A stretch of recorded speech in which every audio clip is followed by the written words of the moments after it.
en el que desarrollamos tecnología asistiva para personas con discapacidad o que necesitan algún proceso de rehabilitación y demás. Entonces, digamos que nací como mecatrónico, pero poco a poco he ido virando a una mecatrónica más aplicada a ser utilizado por tecnología en personas, ¿no?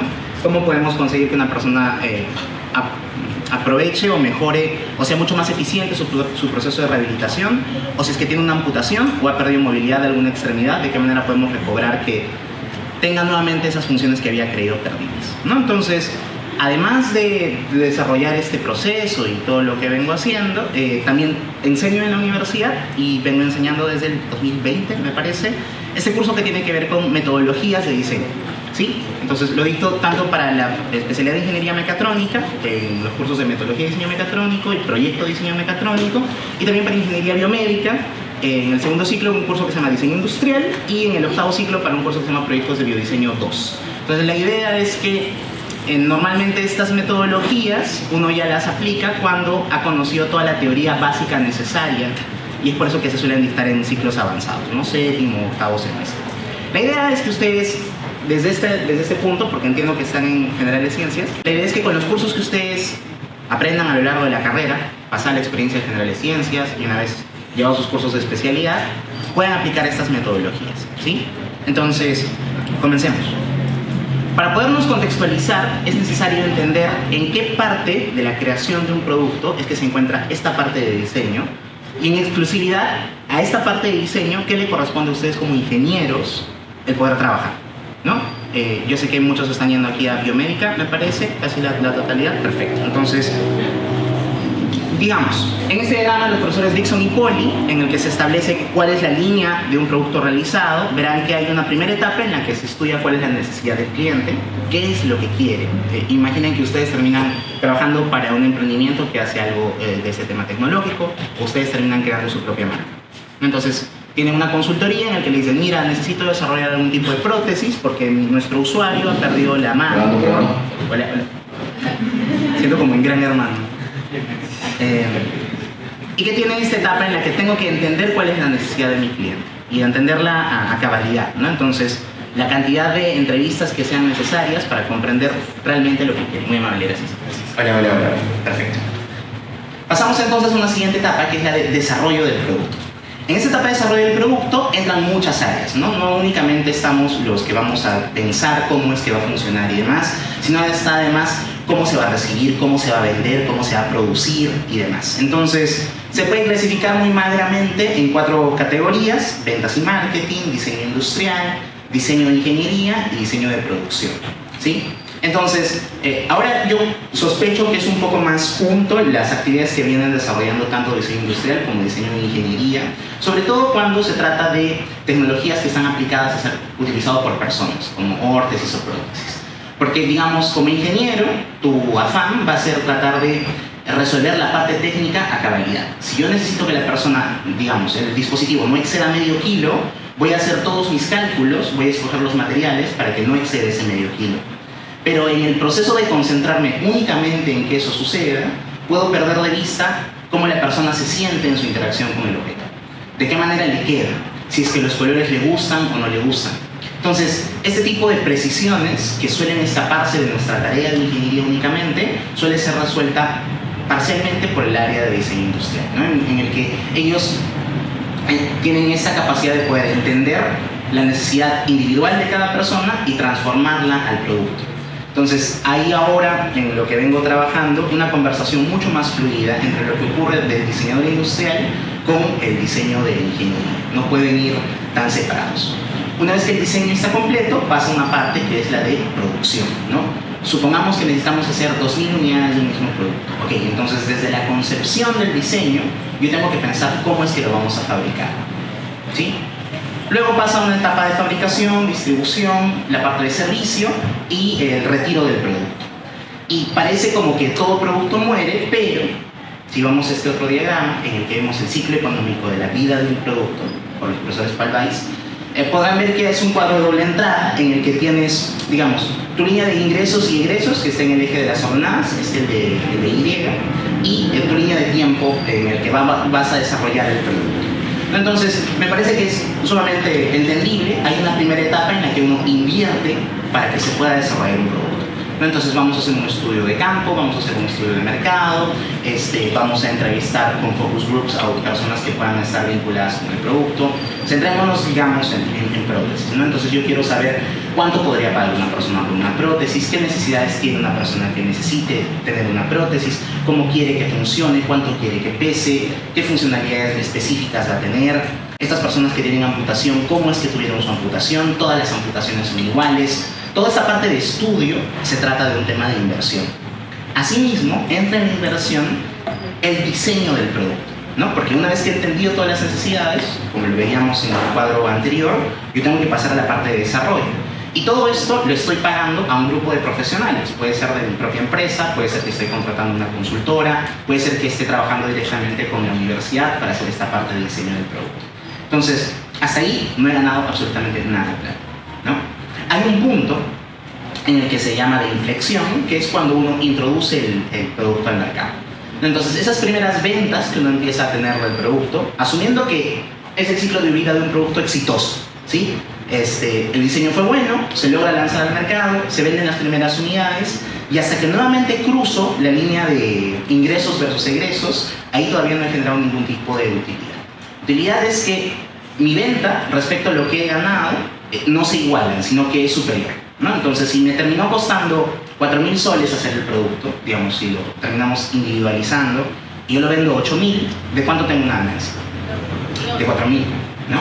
Pero esos 4.000 yo los tengo que repartir entre la gente que va a hacer marketing, los vendedores, etcétera, etcétera, etcétera. Entonces, una vez que terminado de lanzar el producto, ven que hay estas 4 etapas que son de introducción, crecimiento y madurez, saturación y declinación. La parte de introducción tiene que ver con cómo lo voy a introducir en el mercado, cuál es la campaña con la cual yo estoy desarrollando este producto. Puede ser alguna campaña por medios audiovisuales, puedo trabajar con influencers, que es algo que se utiliza ahora, puedo tener mi propio canal de TikTok y lanzar mis productos y que poco a poco me vayan llegando solicitudes y demás, ¿no? Crecimiento y madurez es cuando el producto ya se está estableciendo mucho más en el mercado, es decir, mucha más gente lo conoce y mi preocupación ya no pasa por que la gente lo descubra, sino que mucha más gente lo vea. Entonces ya no me basta, digamos, con los 13.000 que me comentan pidiéndome el producto, sino que quiero que llegue a toda América Latina, ¿no? Entonces, nuevamente, repito, estamos hablando del ciclo de vida de un producto que es exitoso. Entonces, en este producto exitoso llega una parte de saturación. Ya absolutamente todos tienen el producto. O todos a los que yo quería venderles el producto lo tienen. Y como todos ya lo tienen, hay una parte de declinación, en la que cada vez más gente comienza a comprar menos mi producto. Entonces, si yo quiero que mi empresa sea exitosa en el tiempo, ¿en qué fase debería encontrarme con mis productos siempre? O sea, debería quedarme en saturación siempre. Pero dense cuenta que para cada producto va a ocurrirle eso. O sea, así sea la cosa más tecnológica del mundo, va a haber un momento en el que va a tener una declinación. Entonces, ¿qué tendría que hacer yo para sostenerme, ¿no? Entre crecimiento, madurez y saturación? ¿Ideas? Mejorar el producto. Mejorar el producto. Porque, ¿sí? ¿Otra? Ir renovando constantemente cómo lo presentas al público para que siempre se sienta como algo novedoso. Perfecto. Entonces, el ejemplo más esencial es el que tienen ustedes en sus manos, ¿no? El iPhone, el Samsung, no sé qué. Todos tienen al año, ya se está lanzando una nueva versión. Una nueva versión que incluye mejoras tecnológicas, una nueva versión que incluye mejoras en el diseño, una nueva versión que incluye mejoras incluso en el costo. ¿Por qué lo digo? Porque puedes comparar, por ejemplo, el salto tecnológico entre, hablemos en iPhones, ¿no? Que lo pueden asociar, entre un iPhone 3G, que digamos los primeros que se introdujeron en el mercado, con el iPhone 14. Tú sientes que ya hay una diferencia en cámara, tiene tecnología 5G, mucha más capacidad, es infinitamente más rápido, puedes correr procesos de simulación, absolutamente todo. Pero entre el iPhone 13 y el 14, ¿creen que hay mucha diferencia? ¿Hay un salto tecnológico tan grande? No, pero lo hace la empresa para sostenerse en esa ola entre el crecimiento y madurez y la saturación. Porque es ahí donde pueden darse cuenta que mis ventas contra mis utilidades están por encima de la línea de ingresos-egresos, ¿no? Entonces, por supuesto que para el nuevo producto, la innovación que se vaya a desarrollar, vamos a tener una fase nuevamente de estudio de mercado. Ok, la gente ya tiene el iPhone 12, ok, pero ¿qué quiere que tenga el iPhone 13? ¿no? Quiere que sea mucho más veloz, quiere que tenga mucha más capacidad, que la cámara delantera sea igual de pro que la cámara que se encuentra en la parte de atrás para los selfies y demás. Entonces, igualito, hay una etapa de introducción en el mercado y todo lo demás, pero como tengo las ventas del crecimiento y madurez y la saturación, no se siente ese desfase, ¿no? Estoy siempre tratando de mantenerme exitoso. Entonces, ¿qué es lo que le ocurre a una empresa que no le va bien con su diseño de productos o con su desarrollo de productos? Que vendieron bomba a un único producto y luego no se preocuparon por el proceso de innovación, ¿no? Entonces dijeron, no, esta fase de saturación va a durar años, ¿no? Entonces, puede ser, es posible. Hay compañías que se quedaron con un único producto durante muchísimo tiempo y pudieron sostenerlo. Pero si lo que queremos es que se prolongue en el tiempo, es necesario nuevamente realizar este estudio, ¿no? Dicho esto, con los diagramas del proceso de relación de un producto, que ya sabemos dónde es que nos encontramos con ingeniería, y cuál es el ciclo económico de vida de un producto, creo que ya podemos entrar a definir adecuadamente qué estamos hablando cuando hablamos de diseño y de diseño e ingeniería, porque hay una concepción del diseño también en diseño industrial, hay una concepción del diseño también cuando se trata de artes visuales y demás. En lo que corresponde para diseño e ingeniería, en efecto, inicia como una actividad creadora. Una actividad creadora quiere decir que no se somete a la dúplica. Es decir, de mi cerebro estoy tratando de pensar en algo que sea nuevo. Eso es lo esencial. Si yo voy a estar tratando de duplicar un objeto, no es diseño, ¿sí? Por, digamos, diferencias que le voy a encontrar en la forma, no es. ¿Por qué? Porque esta actividad creadora, para hacer diseño e ingeniería, se piensa y se desarrolla una solución. Entonces, aquella persona que, por ejemplo, tiene un lado artístico muy amplio, ¿no? Y termina haciendo una escultura que es subjetiva y que tú te pones a ver la escultura y a ti te da una sensación subjetiva de, me parece que el artista ha tratado de explicar esto y demás. Esa concepción no aplica para el diseño de ingeniería, porque esa escultura no está pensada y desarrollada para encontrar una solución. Está para poder, digamos, manifestar lo que el artista nos está tratando de transmitir. En este caso, en diseño de ingeniería, esta solución tiene que satisfacer una necesidad real. Entonces, si yo me pongo a pensar, por ejemplo, en una especie de ciudad flotante, porque la Tierra ya no es habitable y necesito que flote por todos los mares y demás, ¿podría que pueda ser realizable? Quizás. Pero con la tecnología que tenemos actualmente, no. Entonces, su chamba como ingenieros o futuros ingenieros es asegurarse de que las soluciones que piensen en su fase de diseño puedan ser ejecutables, ¿no? Entonces, eso hace a un buen ingeniero. Para cerrar, el diseño no queda únicamente en esta parte que uno pensaría que son los bosquejos o el diseño por computadora, sino que es necesario elaborar la documentación para fabricar la solución. ¿Sí? Entonces, lo repito todo como un concepto nuevo.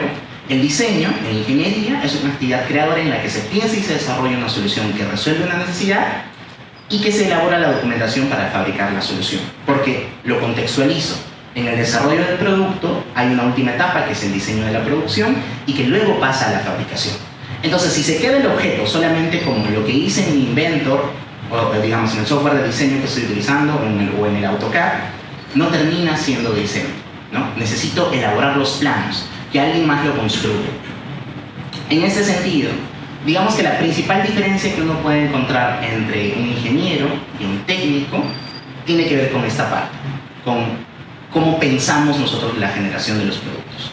Y con eso me estoy refiriendo no únicamente a temas tangibles, sino al software mismo que vamos a utilizar, cómo es que funciona el sistema de control de una computadora interna, de qué manera es que conseguimos que funcione un sistema UCI, el de los ventiladores que se utilizaron mucho en la pandemia, cómo podemos hacer mucho más eficientes. El técnico lo que está capacitado es en la utilización del equipo, ¿no? Y puede resolver por praxis y por situaciones empíricas, cosas muy sencillas, pero volver a repensar cómo podemos hacer que el proceso sea más eficiente, sea menos costoso, es tarea del ingeniero. Y esa tarea finaliza en la documentación para fabricar la solución. Entonces, una manera muy clara de poder definir cómo es que vamos a terminar de hacer un diseño exitoso suele ser dividido en estas 4 fases, ¿no? Hay una primera etapa de aclaración y precisión de la tarea. Una segunda que es conceptualizar la solución. Una tercera que es la elaboración del proyecto y una cuarta que tiene que ver con la ingeniería de detalles.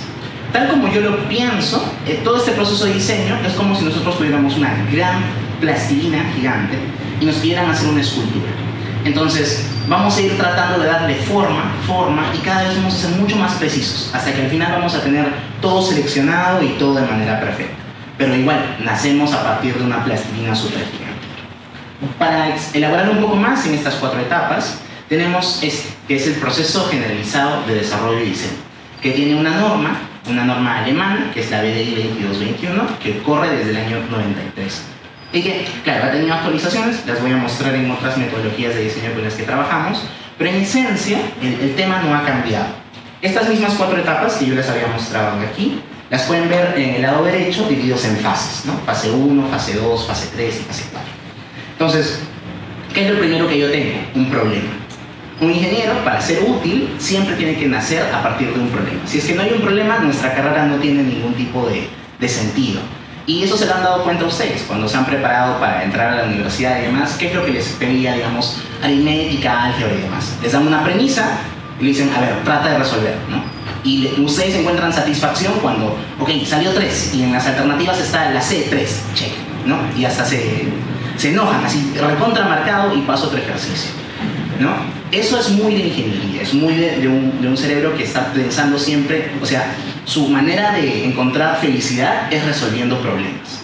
Entonces, ¿qué es lo que termina pasando en la sociedad cuando tenemos que desarrollar un producto? A diferencia de lo que nos pasa, digamos, al prepararnos para entrar a la universidad y demás, no tenemos una premisa tan clara, ¿no? Entonces, una premisa clara es la que, por ejemplo, en tu examen de ingreso te pone se tiene el triángulo isósceles ABC. Se sabe que el ángulo A mide 20 grados, calcular el ángulo excéntrico tal, ¿no? Entonces, allí todo está masticadito. Te están diciendo cuál es la figura, te están diciendo cuál es el ángulo, te están pidiendo qué cosa es lo que tienes que encontrar.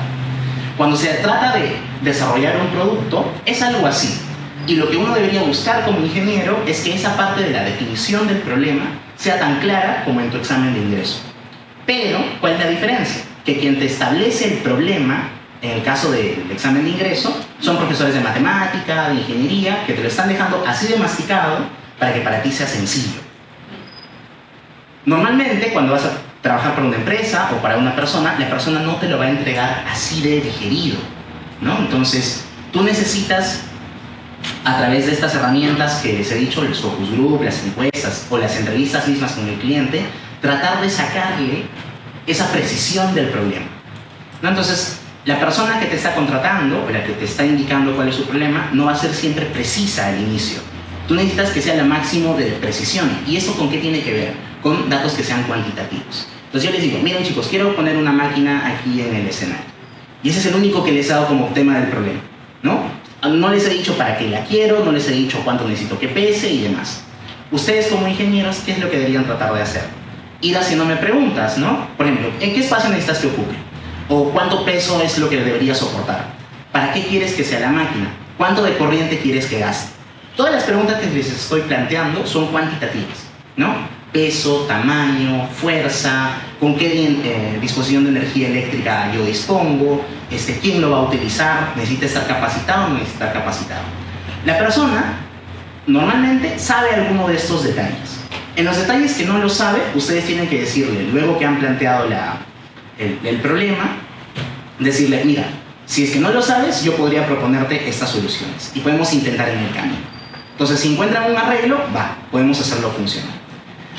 Paso entonces a describir estas 7 etapas, porque lo que he estado diciendo tiene que ver con la primera etapa, aclarar y precisar el problema. Mientras más preciso sea, para ustedes el trabajo es muchísimo más sencillo, infinitamente más sencillo.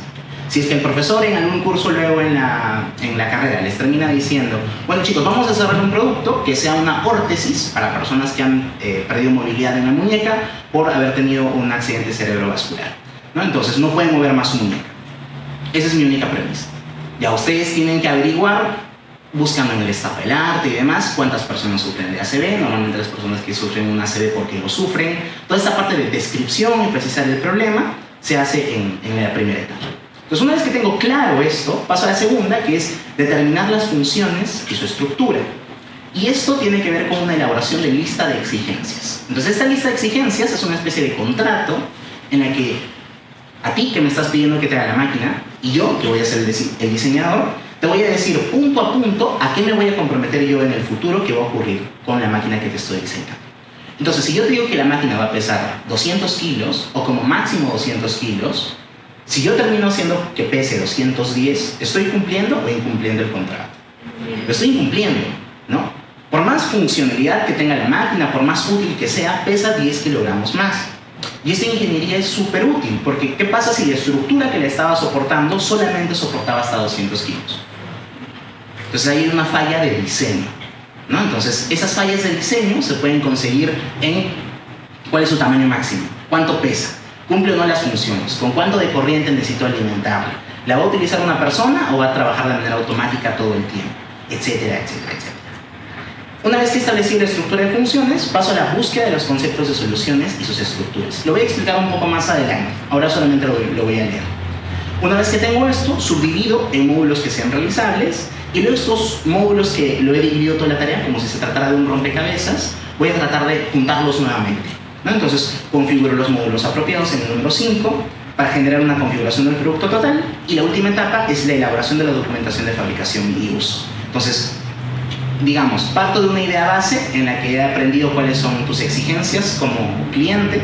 En función de eso voy a tratar de pensar conceptos de solución con lo que sé de mi tarea y mi recorrido en ingeniería. Una vez que tengo más o menos esa idea, voy a tratar de subdividir esa idea en módulos que yo pueda realizar. ¿Qué módulos? Bueno, veamos este mapa un poquito más elaborado, ¿no? Quiero que por favor presten atención a lo que ocurre entre los números 3, 4, 5, 6 y 7, ¿sí? A partir del número 3, que es la búsqueda de los conceptos de solución y su estructura, ven que tenemos hasta 5 módulos en los que se puede dividir. En ingeniería solemos llamarle dominios, ¿sí? Entonces hay un dominio de la óptica o visión por computadora, que es como le llamaríamos ahora, un dominio de la mecánica, que es solamente el funcionamiento cinético y dinámico del movimiento de los objetos, una parte electromecánica, que es que si voy a incorporar, por ejemplo, motores, estos motores no solamente se mueven, sino que requieren corriente para moverse, perfecto, son electromecánicos. Una parte de electrónica, si es que voy a hacer que mi sistema, mi máquina funcione con alguna tarjeta, tengo un dominio exclusivamente para la electrónica, y aparte tengo una en la que hago el código para que esa tarjeta funcione, y ese tiene que ver con el software, ¿no? Entonces, si yo pienso, por ejemplo, en la computadora que estoy utilizando ahorita, supongamos, la parte de visión por computadora podría no tenerla, ¿no? No necesariamente. Si es que, supongamos, tiene un sistema de detección de rostro para poder loguearse, podríamos considerarlo. La parte mecánica sería el teclado, el mouse que tiene incorporado, etc. La parte electromecánica, el motor que tiene el ventilador que consigue que el calor recircule por dentro del sistema y que evita que éste se fríe, ¿no? La parte electrónica, la tarjeta madre o la tarjeta gráfica, la que tiene dentro, y la parte de software es el código que está corriendo por dentro del sistema, ¿no? La BIOS de Windows o la de Mac si tienes Mac y demás.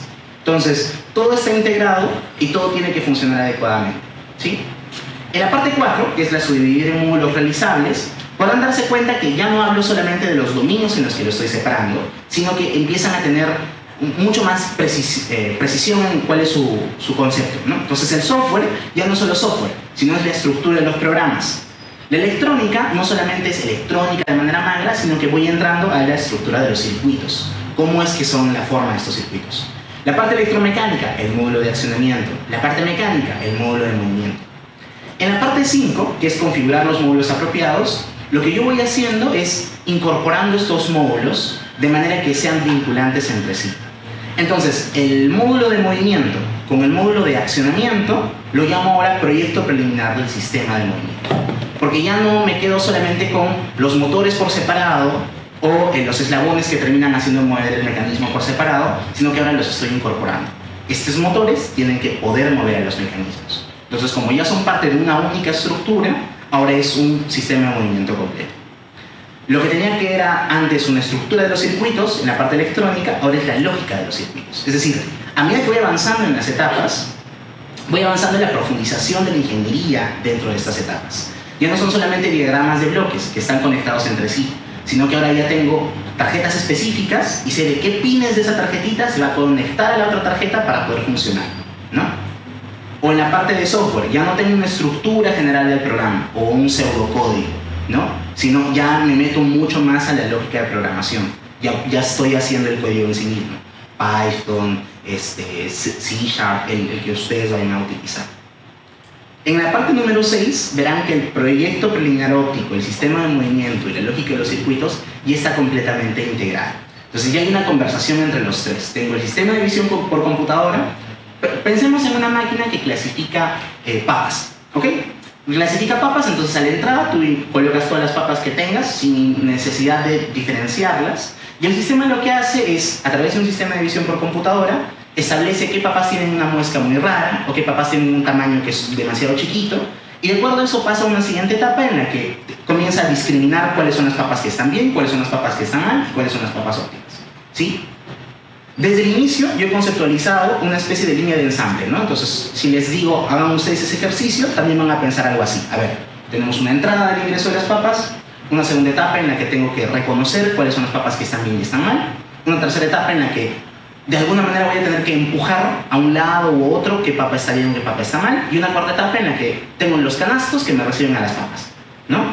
Entonces, esta manera de pensar las 4 fases del diseño, poco a poco las voy integrando, ¿no? Entonces una parte solamente tenía que ver con el movimiento, cómo es que consigo que las papas ingresen dentro del sistema y se muevan todo por dentro, cómo consigo que estas papas se puedan separar.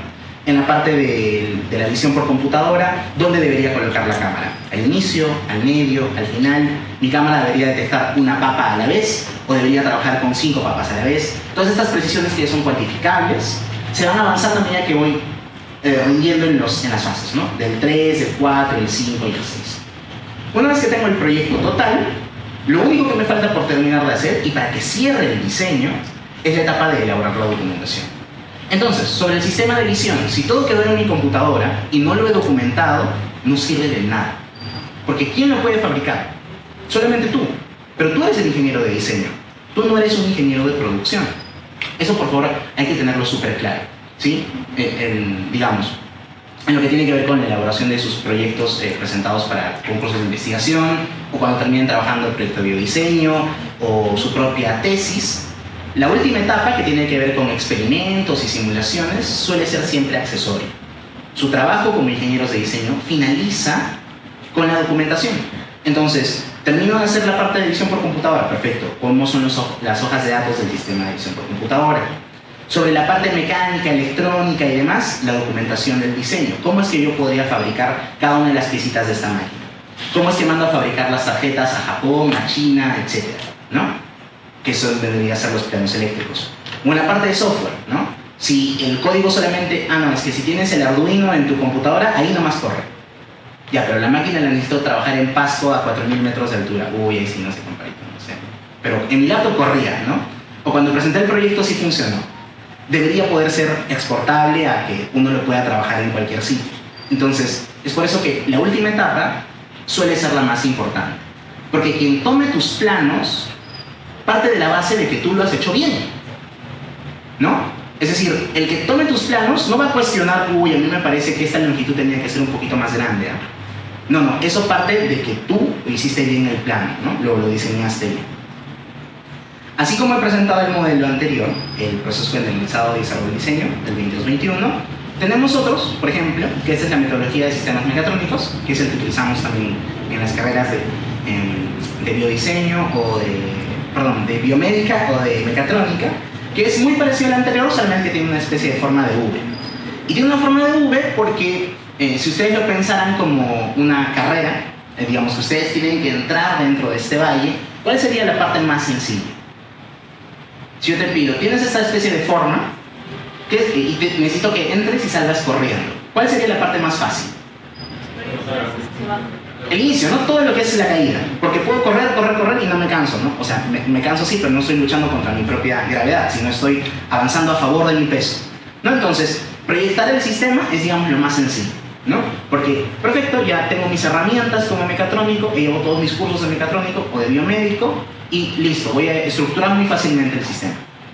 ¿Dónde se pone más o menos difícil, o un nivel intermedio? Es en la que tengo que especificar mis dominios y juntarlos entre sí, Entonces va a haber una parte de ingeniería mecánica, de ingeniería electrónica, de ingeniería informática, de ingeniería de control. Aplica si eres mecatrónico, aplica si eres biomédico, aplica si eres mecánico. Ninguna máquina funciona por sí sola en su especialidad. Siempre hay que estar conversando con o el electrónico, o con el ingeniero de software, o con el que está haciendo el sistema de control para la máquina. Siempre hay una conversación. Entonces se pone un poquito más lento. ¿Dónde está lo difícil, o dónde es la parte en la que cuesta más? Es la de la integración del sistema, ¿no? Porque puede ser que, bajo mis condiciones, todo mi sistema mecánico funciona, pero funciona solo si utilizas un servomotor que aguanta 4 kilogramos fuerza. Ya, pero el electrónico te dice, mira, de acuerdo a mis cálculos, debe ser 6 kilogramos fuerza. Eso que les digo de desencuentros entre un dominio y otro, pasa siempre. Y está bueno que pase, porque si es que cada uno va haciéndolo por su cuenta, y al final lo terminamos juntando, es el equivalente a cuando ustedes se juntan en equipos y les piden hacer la PPT y cada uno hace su parte y se termina juntando por separado, ¿no? Entonces, no hay nada más feo que una PPT en la que hay 4 diseños de estilo diferentes, ¿no? Cada quien escribió a su manera, cada quien colocó el tipo de fuente a su manera. Si una máquina fuera así, no te la compro, ¿no?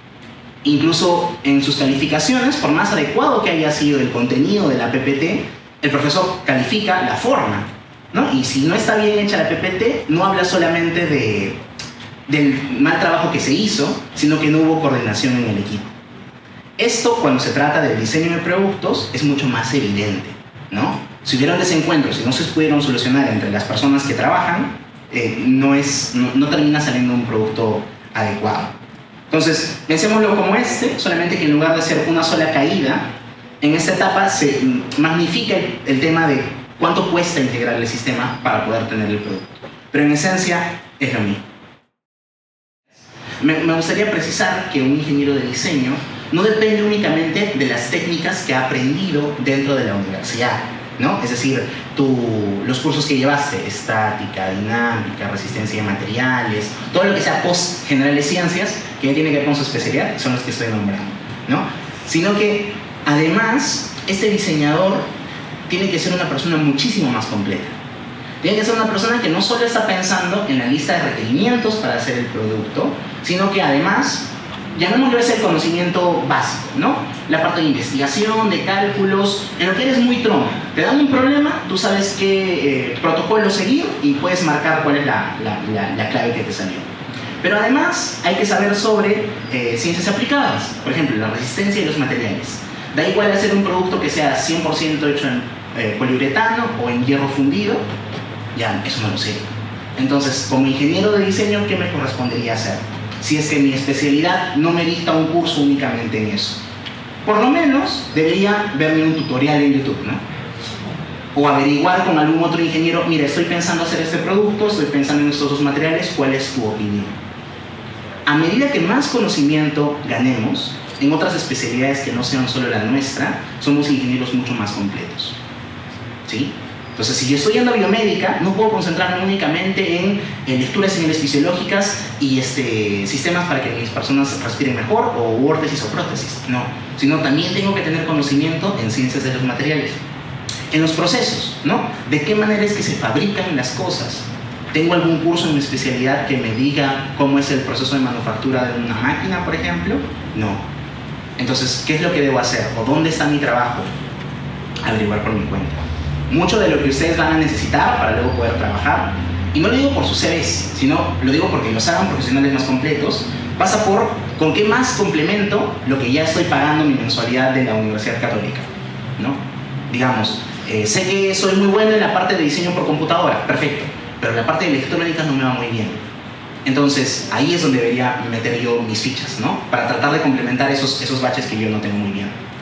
En la industria, duración, seguridad, características de las firmas, o las propiedades de los sistemas, cómo es que sea mi trabajo con proveedores y mis asesores.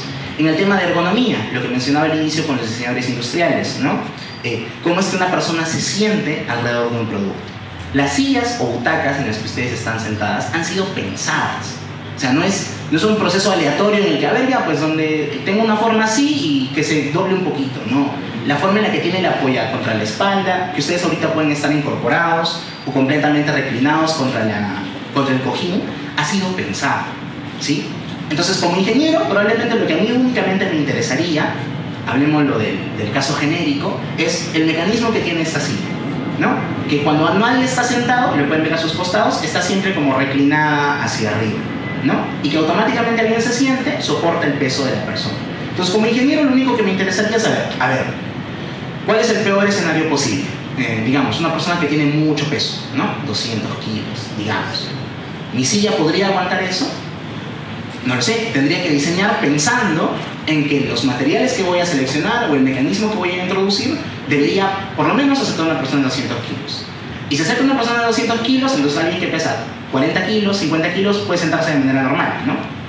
Pero ahí quedó mi trabajo como ingeniero, porque yo no estoy pensando en el color, no estoy pensando en cómo va a combinar con el resto del tapete, no estoy pensando en qué forma va a tener la silla para que tú puedas apoyarte y no tengas que estar encorvado, ¿no? Si yo fuera un ingeniero genérico. Si yo estoy tratando de ser una persona que hace diseño, estos conocimientos básicos debería incorporarlos. O sea, deberían ser parte de lo que yo sé para tomar decisiones, ¿no? O en la parte de patentes y normas, yo tengo que saber de leyes. ¿Qué pasa si estoy haciendo un producto? Perfecto, mira, si yo te coloco unos electrodos dentro del antebrazo, puedo leer tu señal fisiológica y con eso conseguimos que termines haciendo funcionar toda la electrónica de este sitio, ¿no? Entonces tú pestañeas y ya se encienden las luces, ¿no? O giro torso mi brazo de esta manera y todos los asientos comienzan a abrirse porque estoy conectado al sistema. Pero maravilloso, lindo tu proyecto, buenísimo, pero ¿la ley de tu país te lo permite? Habría que ver, ¿no? Habría que ver. Podría yo estar incurriendo en un tema de dilema ético en el que yo no podría estar conectando a las personas a artefactos de esta manera. Piénsenlo, por ejemplo, en el caso, estoy seguro que todos ustedes lo conocen, Elon Musk tiene un proyecto de este tipo, ¿no? De colocar unas especies de implantes que van en el cerebro y con eso puedas conversar y tener conversaciones. Bueno, todavía no está aprobado. Recién está pasando por procesos de la FDA, lo han probado en cerdos y ha sido exitosas las pruebas, por lo menos de lectura de señales. Es decir, no me puedo mandar de frente a hacer una incorporación si es que yo no tengo en cuenta esto, ¿no? Y lo estoy mencionando en el proceso más extremo. Pensémoslo en algo mucho más cercano. Tengo que hacer un andador para una persona que es viejita, ¿sí? Pues necesita utilizar el andador. ¿Creen ustedes que para este andador hay alguna norma técnica? ¿O yo podría hacer mi andador de lo que sea? Digamos, no como prototipo, sino quiero comercializar andadores, para ser mucho más específico. ¿Creen que hay alguna ley que tenga que ver con los andadores? Sí, la hay, existe. Es una norma que te dice que el andador no puede ser menos pesado que el peso de la misma persona en su estructura, ¿sí? Porque ¿qué pasa si yo estoy apoyando todo mi peso y termina doblándose? Entonces, un andador es considerado un dispositivo médico, porque le ayuda a la persona a poder caminar. Si este andador falla, estoy incurriendo en una falta contra la salud de la persona, ¿no? En lo más básico, y tiene una norma para poder ser ejecutada. Y sigo, ¿no? La parte de distribución, la ingeniería de fabricación, la dirección y costos y demás. Porque, ¿qué pasa si yo te digo, mira, les pongo este ejemplo, ¿no? Tienen ustedes la cantidad total de dinero del mundo para poder hacer el producto, ¿sí? Entonces, cada uno de ustedes puede volar como quiera para poder diseñarlo. Pensemos nuevamente en prótesis, ¿sí? Que si yo les digo, tienen toda la cantidad de dinero del mundo, queremos hacer una prótesis para una persona que tiene una amputación entre muñeca y codo, ¿sí? ¿Qué es lo que debería tener esta prótesis si es que ustedes tienen toda la cantidad de dinero del mundo? ¿Hay ideas?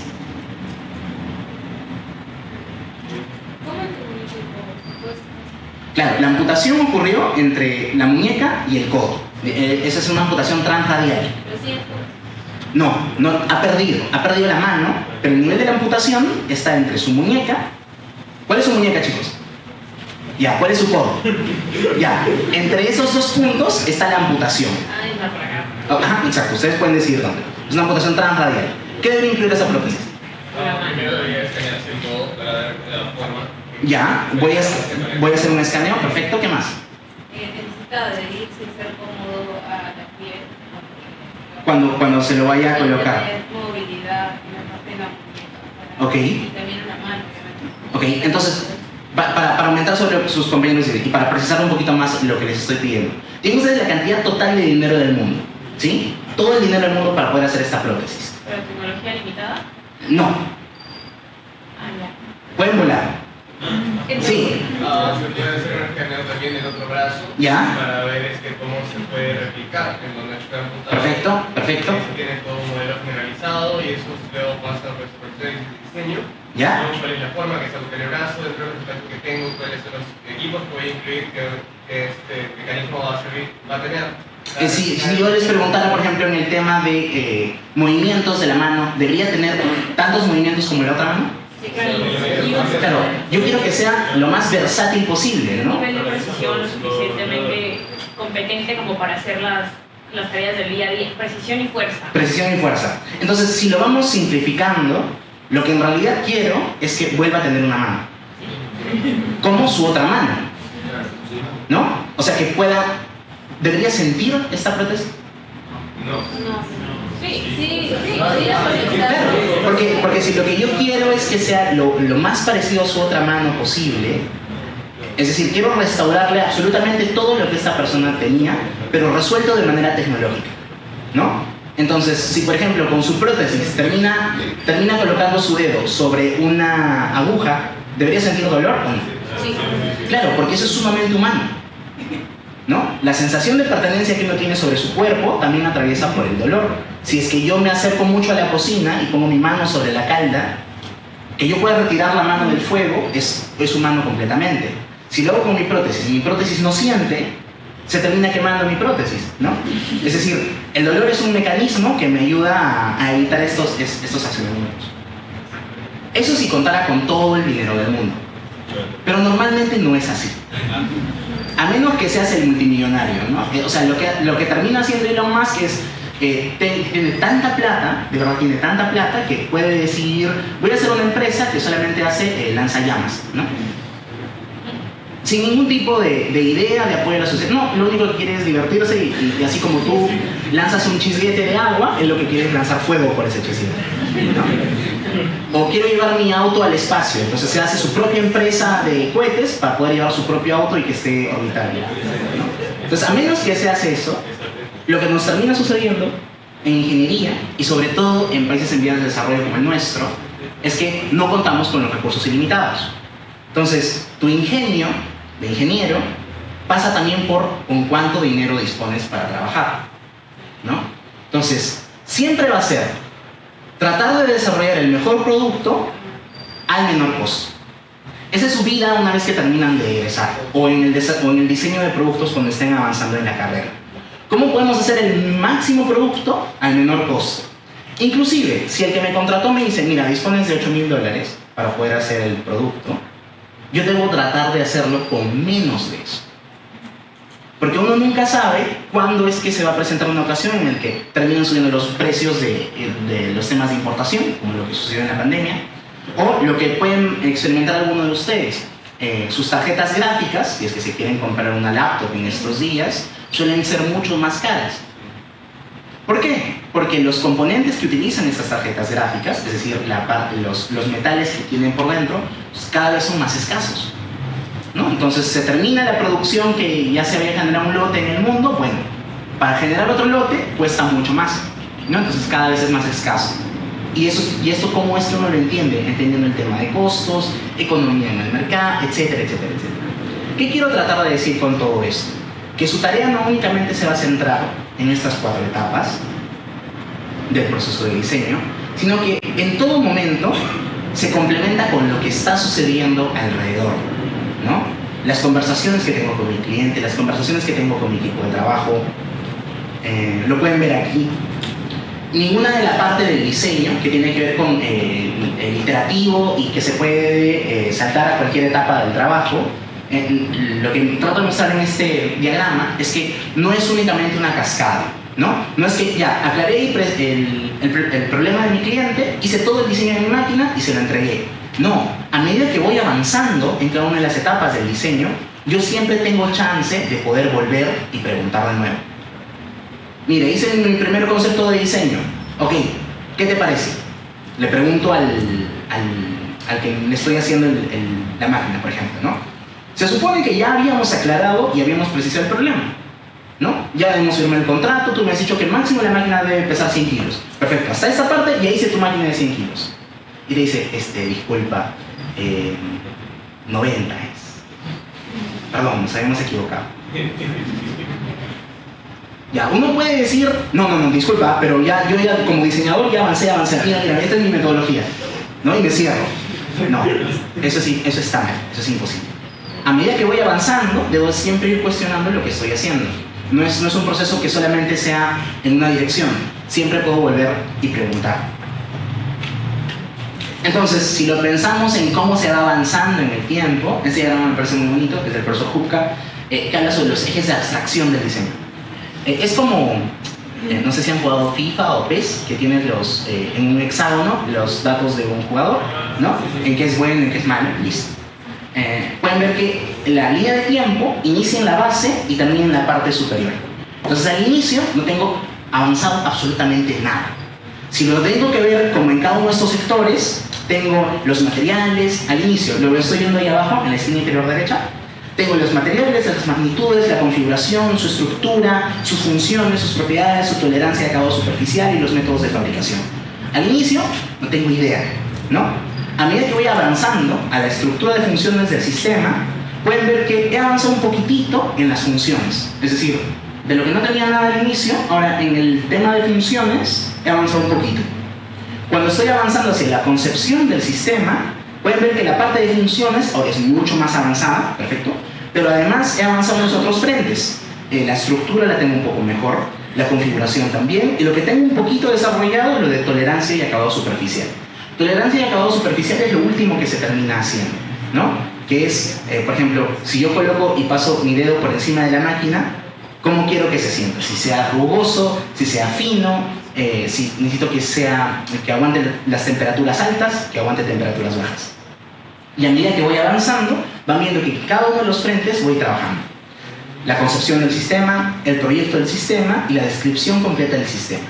¿Cuándo terminó mi proceso de diseño? Con la descripción completa, en la que en todos los frentes he avanzado, ¿no? Esta parte la voy a saltar un poco más, porque no es, digamos, era precisar un poco cada una de las tareas que les había dicho. La comprensión de la solicitud, la concepción de la solución, el concepto, la elaboración del proyecto, proyectar, la elaboración de detalles y el diseño concluido que tiene que ver con los planos. Y quería mencionarles unos ejemplos aplicados en los que en el laboratorio en el que yo les menciono, que es este de biomecánica y robótica aplicada, utilizamos todo esto que les he dicho para poder postular a fondos de investigación. Porque hay una parte en esto de los fondos en la que nos preguntan, bueno, ¿cuál es la metodología que tú vas a seguir para poder hacer el proyecto? Porque una cosa es dar el objetivo general. Mira, nosotros queremos hacer una prótesis que es de bajo costo, que está hecho en materiales de plásticos, de botellas recicladas, y tiene un movimiento pasivo del pulgar, es decir, la persona puede colocar el pulgar como guste, y con un solo motor termina accionando los 4 dedos, ¿no? Ese movimiento de aquí. Entonces, ¿cuál es el objetivo? Poder hacer una prótesis que sea funcional, pero que su costo no sea elevado. Es decir, que sea el más bajo posible. ¿Cómo podemos garantizar ello? Tome tu objetivo. ¿Cómo lo vas a hacer? Bueno, nosotros utilizamos, y esto es literal lo que colocamos en las descripciones de la postulación, nosotros utilizamos esta metodología de diseño que tiene una normativa alemana, que es el proceso generalizado de desarrollo de diseño. Y le explico etapa a etapa qué es lo que vamos a terminar haciendo. Conceptualizamos el problema, vamos a ir avanzando en la ingeniería de detalle, vamos a terminar haciendo el diseño y finalmente vamos a someterlo a pruebas. Y con esto que les digo, desde el año 2016 es que ganamos concurso a concurso del CONCITEC por 200.000 soles, por 400.000 soles, para ejecutarse en 18 meses, para ejecutarse en 24 meses. ¿Por qué? Y no tiene que ver con solamente la idea, sino que le interesa al Estado o a la entidad que te termine financiando cómo lo vas a hacer. Si tú lo pones de manera muy abstracta, habla de que no eres una persona que está siguiendo un método, ¿no? Y como ingeniero, hablar en estructuras o de manera sistematizada es lo mejor que te puede pasar, ¿sí? Si, por ejemplo, tú tienes que describirte a ti mismo o describir la tarea y lo puedes hacer hablando de manera de estructura, a manera de sistemas, va a ser siempre lo mejor. Siempre te van a contratar, eso se los garantizo, ¿no? Y bueno, acá tenía un video que corría el ejemplo, pero luego les puedo, a través del correo con Diana, les puedo hacer pasar todo el resto de funciones que terminamos haciendo. Este video de imagen es del año 2018, ahora estamos 2023, o sea, pasó un montón de tiempo y hemos mejorado además en el tema de innovación. Si es que tengo un tiempito, les voy a mostrar qué es lo que estamos trabajando ahorita. Pero la prótesis que están viendo aquí, pueden ver que hay una especie de luz roja en lo que sería la palma de la persona, y todo eso ocupaba una tarjeta de la que utilizábamos en ese entonces, para el primer prototipo que habíamos hecho. Ahora la ocupamos en un cuarto de ese tamaño, ¿no? Y ya no está por fuera de la palma, sino está dentro de la palma. Los dedos ya no lucen tan poco antropométricos, sino que ahora las funciones son mucho más antropométricas. El pulgar ya no es pasivo, ya tiene pronación y supinación, que es este movimiento. ¿No? Puede hacer ese tipo de rotaciones. Ahora, sí creo que sí todavía tengo chance para mostrarles algunas.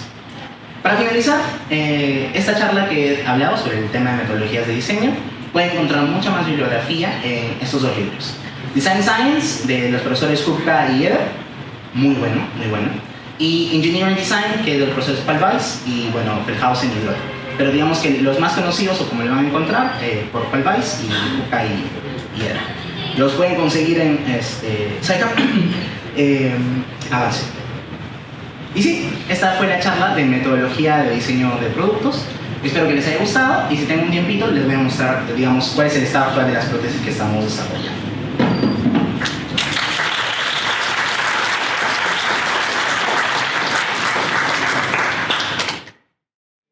Lo que están viendo en el video es uno de los usuarios con el que trabajamos, Osvaldo. Osvaldo tiene una amputación que es transhumeral larga, es decir, él tiene un codo, pero este codo no articula, no tiene ese movimiento, ¿no? Entonces, ese espacio en el que debería estar su codo, con la prótesis lo hemos tenido que trasladar un poco más abajo.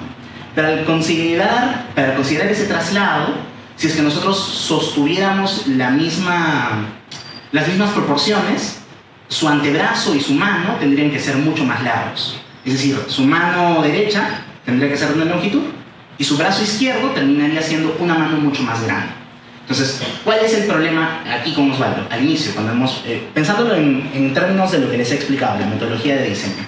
Aclarar y precisar el problema con él tiene que ver con, ok, está su codo, pero no articula. Entonces tenemos que crearle un codo artificial, trome. Ese codo artificial va a hacer que toda la mano sea mucho más larga. Entonces, ¿qué es lo que tuvimos que hacer? El antebrazo tuvimos que recortarlo y considerar que el codo artificial hasta la muñeca sea un tamaño distinto. Es por eso que aparentemente su antebrazo es súper chiquito, pero una vez que lo juntas con la muñeca y la palma, te das cuenta de que no. En realidad, cuando él se incorpora, tenemos las mismas longitudes de codo, de brazo y demás. En su caso, la prótesis es de activación electrónica y tiene botones que funcionan en la palma de la mano. En un inicio, tratamos de hacerla funcionar con sensores electromiográficos únicamente, ¿no? Que tengamos una lectura fisiológica. Pero la electromiografía tiene algunos inconvenientes que también son parte de entender el tema del diseño. Fundamentalmente porque para poder tener una lectura adecuada de señales electromiográficas, el músculo debería estar lo más cercano a la piel. ¿Qué es lo que quiero decir? Pensemos, por ejemplo, en Bruce Lee, ¿ok? Todos creo que tienen esta imagen. Bruce Lee es una persona que es sumamente atlética y no tiene mucho de presencia como de masa muscular, sino que es casi todo fibra, ¿no? Entonces, su musculatura está sumamente pegada a la piel. Si yo quisiera hacer una lectura electromiográfica de Bruce Lee, me saldría perfecta, maravillosa, porque el músculo está súper trabajado y la distancia entre músculo y piel es cortita. ¿Por qué? Porque tiene poco tejido adiposo. Normalmente las personas no somos así, ¿no? Normalmente uno tiene mucho más tejido adiposo. En el caso de personas con amputación, esto se profundiza mucho más. ¿Por qué? Porque una vez que ocurrió el accidente, el músculo que quedaba, como ya no se utiliza tanto ese brazo, comienza a retroceder.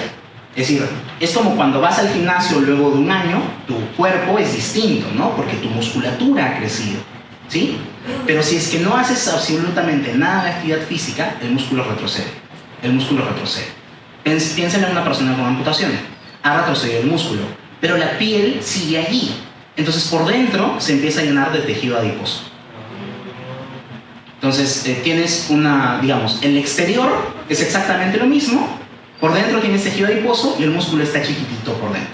Es lo que alguien llamaría, tienes una piel fofita, ¿no? Como que te tocan y pareces un osito cariñosito. Bueno, esa sensación de que te tocas y no sientes músculo es tejido adiposo. Para efectos de la lectura electromiográfica, sí complica. Porque como hacemos lectura superficial, solamente colocamos los sensores por encima. Si es que estoy muy alejado del músculo, no voy a tener una buena lectura. Entonces, cuando queremos que él haga funcionar su prótesis utilizando solamente señales EMG, no es posible. Se reconocen muchos falsos positivos, ¿no? Esto es que, digamos, él hace un gesto extraño y ya el sistema piensa que no, que él está tratando de agarrar un objeto. Entonces la prótesis comienza a funcionar por sí sola. Entonces, ¿esto él lo sabía? No. Y él es mi cliente. Entonces, ¿quién tiene que ayudar a definir y aclarar el problema? Soy yo, como diseñador. Entonces, si yo tengo una empresa, un emprendimiento que hace este tipo de sistemas, prótesis para personas, ese es el primer requisito que yo debería tratar de cumplir, ¿no? Como no solamente cómo le va a quedar, sino cómo va a hacer funcionar la prótesis. O en otros diseños. Por ejemplo, este de aquí, que es la señora Lola. La señora Lola tiene una amputación transhumeral que es completa. Es decir, si piensan en Bucky, de Soldado del Invierno, es exactamente el mismo nivel de amputación. ¿Sí? Solamente tiene un poquito más abajo. Con esta usuaria también tratamos de conseguir que el diseño sea que lo pueda hacer funcionar con señales electromiográficas. Pero, nuevamente, como tiene tan poca zona donde podamos tomar lectura, nuestro siguiente salto es poder leer en la parte de la espalda, ¿no? Los músculos que se encuentran aquí atrás. Pero también presentamos los falsos positivos, ¿no? Entonces, no es que me obsesiono con la idea de que mi prótesis funcione con señales electromiográficas siempre, ¿no? Tengo una prótesis mioeléctrica y siempre va a funcionar con lectura mioeléctrica. No, hay que adaptarnos. Y lo que trato de mencionar entre un usuario y otro es que, si bien, digamos, se trata del mismo producto en esencia, si bien se trata del mismo producto en esencia, las necesidades de cada uno de ellos es distinta, ¿no? En su caso es una amputación transhumeral larga. En su caso es una amputación transhumeral corta, es decir, está muy cercano al hombro la amputación, ¿no? O por ejemplo, Jaime tiene un nivel de amputación que es transradial largo, es decir, ¿cómo explicarlo? Si ustedes colocan entre su codo y su muñeca, nuevamente ubíquense entre su codo y su muñeca, no tiene muñeca. O sea, ha perdido la mano justamente al nivel de la muñeca. Y no cuenta con articulación, no puede hacer esto, ¿no? Entonces Jaime lo que necesitaba era una prótesis de activación mecánica en la que toda su amputación puede entrar dentro de la cavidad del encaje protésico y que además nosotros le pensamos un sistema que va por el codo y que funcione únicamente con el movimiento del codo. Es decir, si el codo flexiona un poquito, los dedos de la prótesis comienzan a cerrarse alrededor del objeto. Si el codo se libera un poco, la prótesis comienza a liberarse por completo. Ya, pero ¿dónde está el movimiento completo de cada uno de los dedos? ¿Dónde está la capacidad de sensación de la prótesis y demás? Como les había mencionado, nosotros los ingenieros solemos estar limitados por los costos, ¿no? Entonces, si termino dándole todas las capacidades que esta prótesis necesitara como producto, terminaría costando muchísimo, ¿no? Entonces, ¿cuál es el propósito de lo que nosotros hacemos? Por lo menos en mi compañía, es que, tenga este tema de que son prótesis que son accesibles, que funcionan muy bien, pero que por lo menos las puedas comprar, ¿no? Si quieres en cuotas, podemos pensar la manera en la que termina llegando a ti, pero que no sea inalcanzable, ¿no? O importar una prótesis en Perú puede llegar a costar $20,000 de las extranjeras. Entonces, ponte a pensar, es lo mismo que pagarías por la inicial de un departamento de tu depa de estreno por la capacidad de volver a agarrar objetos. Entonces hay una desproporcionalidad y es ahí donde nosotros estamos ingresando. Bueno, esa no. Una más quería mostrarles de otro tipo de prótesis. Por ejemplo, ¿no?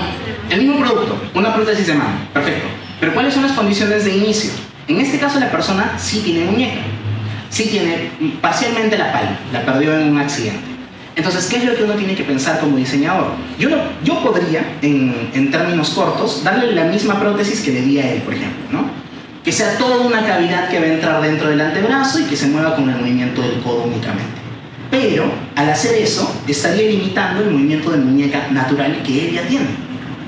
Entonces tengo que pensar en una variante de la prótesis que yo suelo trabajar. Entonces, en lugar de que se active con el codo, que esta vez se active con la muñeca solamente. Entonces, cuando él o ella flexione su muñeca, los dedos de la prótesis se cierran alrededor del objeto, y cuando lo libere, los dedos de la prótesis se abran alrededor del objeto. Lo que están viendo en el video son parte de las sesiones post-protésicas. Entonces, te di tu prótesis, ok, ahora sometamos la prueba, ¿no? ¿Cómo agarras objetos gruesos? ¿Cómo agarras objetos livianos? ¿De qué manera tú vas controlando de mejor manera tu prótesis? Es parte de lo que uno tiene que hacer. Sin embargo, la tarea de diseño para mí ya había terminado 2 etapas atrás, ¿no? Yo terminé de hacer el diseño de la prótesis y le pasé los archivos al de fabricación y le dije, mándalo a imprimir. Como diseñador, a mí ya no me correspondería ver esta etapa. Esta parte es la de implementación, digamos, ¿no? En la que se fabrica, se ensambla, se coloca en el usuario. Pero, ¿qué es lo que sí me corresponde a mí como diseñador? Estar presente en estas sesiones. Porque puede ser que hayan considerandos que yo no tomé en cuenta y que solo aparecen cuando se está utilizando la prótesis. Entonces, ¿qué es lo que quiero yo como diseñador? Que mi diseño sea el máximo posible, ¿no? O sea, sea el mejor posible, mejor dicho. Entonces, que el usuario se sienta cómodo, perfecto. Entonces, la cavidad en la que entra su amputación, a lo mejor la hice muy corta. O solamente tomé como referencia las medidas que me habían dado los de terapia ocupacional y demás, pero no consideré que, por ejemplo, este usuario tiene un tema de hipersensibilidad en la punta del muñón. Que por el accidente, cada vez que uno roza su dedo por encima, él siente como si entrara en estado avatar, ¿no? Gracias por entender la referencia. Entonces, ¿qué es lo que tengo que hacer yo? Considerar que esa cavidad no haga contacto con la piel. O si va a hacer contacto, que por lo menos tenga una especie de almohadilla, ¿no? Entonces, esas etapas terminan pasando cuando entro a esta fase, en la del prototipado y pruebas. Quería saber si alguno de ustedes tiene una pregunta, si les gustaría tenerlo más claro. Sí. Los prototipos que hacen son especializados para determinadas personas, ¿no? No es como que se puede generalizar. En el caso de prótesis de miembros, gracias por la pregunta. En el caso de prótesis de miembro superior, depende de la empresa. Hay empresas, por ejemplo, como Osur o Open Bionics, que lo que hacen es generar 3 tamaños estandarizados de mano, digamos, talla, como en la ropa, talla S, talla M, talla L, y lo único que se personaliza es la parte del encaje protésico, ¿no? Para que le quede a tu amputación y demás. En nuestro caso, lo que nosotros tratamos de centrarnos es que no veas que la prótesis es igualita a la de otro, sino que está adaptada además a tus necesidades. Para poder volver en el ejemplo. Por ejemplo, en el caso de este señor, de Jaime, él no quería una prótesis electrónica porque parte de las actividades que él hace tiene que ver con temas mecánicos solamente. Él necesita trasladar objetos y hacer este tipo de cosas. Sin embargo, en el caso de Osvaldo trabaja frente a su computadora casi todo el día. Entonces sus actividades tienen que ver con un tema más de estar sentado frente al laptop y utilizar la prótesis para ello.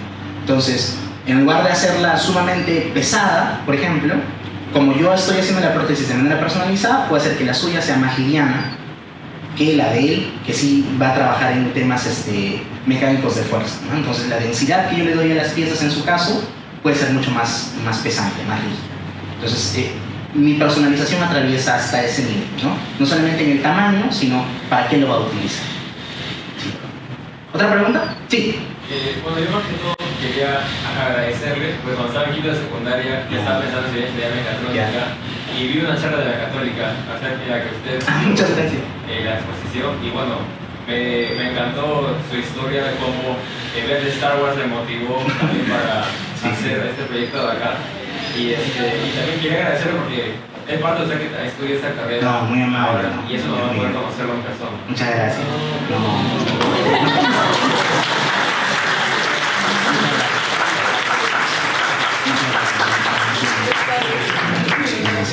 Gracias. ¿Alguna otra pregunta, chicos?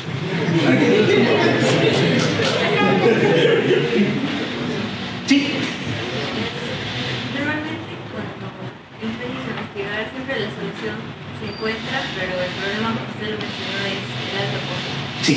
Y creo que el innovador viene cuando intentas hacer lo mismo, pero bajo costo, lo que sería más accesible. Mi pregunta va más en cuando tú intentas hacer eso, normalmente buscas simuladores, complementos, algo que sea parecido, que se aplique, pero ¿hasta qué punto sería, no sé, ético utilizarlo o emplear algún otro suplemento que tal vez pueda dañar, no pueda ser tan eficiente la implementación? Ok, linda pregunta. Porque lleva a tu diseño a los límites de lo que termina siendo ético o no ético, ¿no? para que sea menos costoso. Para que sea menos costoso, perfecto. Allí lo importante por encima de todo es que un ingeniero tiene que ser integral. Me refiero, si terminas tomando la decisión que sea poco ética, puedes terminar siendo menos costoso, perfecto. Incluso podrías hasta no decirlo, ¿no? Que no tomaste como referencia algún autor y demás. Pero como se llegue a descubrir, tu integridad como profesional se cayó. Y regresar de eso es casi imposible. Porque queda para siempre marcado que, mira, y tuvo un tema que solemos llamar como de mala praxis, ¿no? Es decir, por querer conseguir el objetivo, no cayó en cuenta de todas las barreras que estaba cruzando para conseguir hacerlo, ¿no? Entonces, uno debería declarar siempre frente a su cliente hasta qué punto puede llegar, ¿no? Entonces, es perfectamente válido si dices, mira, podríamos hacer esta solución que es mucho menos costosa, pero estaríamos cruzando este límite legal. Y ahí yo no entro, ¿no? O estaríamos duplicando el diseño de otro autor, pero no se lo vamos a decir, pero ahí yo no entro, ¿no? Son tipos de considerandos que hay que tener muy claros, porque puede ser que el cliente no termine yendo con tu solución, porque le parece muy costosa, pero no te perdiste a ti mismo, ¿no? Como profesional. Y yo creo que sobre todo eso termina siendo lo más importante, porque clientes van a ver si tu trabajo es bueno, van a terminar llegando, pero sin necesidad de poder llegar a cruzar esos límites, ¿no? Como por ejemplo plagiar el funcionamiento de otra máquina que he visto que funciona tal cual, que lo puedo utilizar en mi ejemplo. Si es que es de código abierto, quería saber si tenían ese concepto definido. Open source, por ejemplo. Por ejemplo, ¿ustedes harían algo gratis? Puede que sí. Puede por ejemplo, ¿qué es lo que yo obtengo en retorno, ¿no? Si es que mi retorno tiene que ver con, por ejemplo, satisfacer algo que es mío, de quiero que más personas puedan tener acceso a esto, lo puedo hacer gratis. Hay un retorno que es como me siento conmigo mismo, ¿no? Lo que les voy a mostrar a continuación es un robot humanoide completo, que uno puede descargarse los archivos de impresión 3D, y el autor también te da una lista de cómo construir el humanoide completo, que se llama InMove. InMove está hecho por Gaël Langevin. Gaël es un diseñador industrial francés que un día dijo, bueno, yo quiero que todo el mundo tenga su robot de esta manera. Y liberó por completo todos los códigos, liberó por completo el diseño. Es como que ustedes terminan haciendo su tesis y suban todos los archivos a internet, ¿no? Para que todo el mundo lo pueda replicar. Entonces, tiene obviamente una tiendita en la que terminas vendiendo sus gorras, sus polos. Si gustas puedes comprarle también las tarjetas electrónicas que hagan funcionar al robot, pero también te dicen, mira, aquí están los planos para que tú mismo lo hagas en tu casa. No necesitas comprar. Entonces, ¿por qué lo hace? ¿No? Bueno, su propósito tiene que ver con un tema de innovación. Él cree que si tú terminas haciendo este robot en tu casa, vamos a ver imágenes de niño. Aprovechando que tengo un poquito más de tiempo, espero que sí. ¿Sí? Trome. Entonces, este es el InMove, ¿no? Entonces, él lo que plantea es el diseño de un humanoide que en su fase de diseño inicial él había hecho solamente hasta la parte del tronco. No tenía piernas el InMove. Dijo, bueno, ya me cansé que lo hagan en alguna otra universidad o algún otro diseñador que complete mi proceso de diseño. InMove es un robot muy trome porque, como les digo, uno lo puede hacer en su casa, no me refiero si tuvieras una impresora 3D o si lo mandas a fabricar cada una de las piezas. Pero, de verdad, toda la lista, ahí dice, build yours, ¿no? Entonces, puedes construir, digamos, el mecanismo de ojos. Vamos a ver el mecanismo de ojos.